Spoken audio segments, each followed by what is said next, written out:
we guide you through how to create Slack task lists in just a few quick steps. So, the first thing you need to do is to open Slack Workspace and go to the channel or DM where you want your task organized. Then click the message box and type a forward slash command like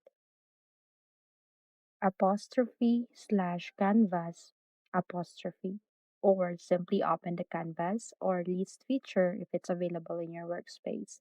After that, select create list or new task list. Then start adding your task by typing each item clearly and pressing enter to create new lines. Next, you can assign tasks by clicking each item and selecting teammate, set due dates, and even add priority labels so everything stays organized.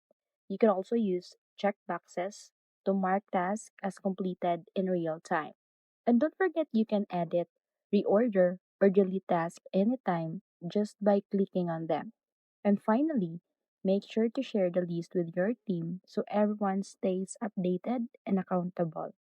So that's it.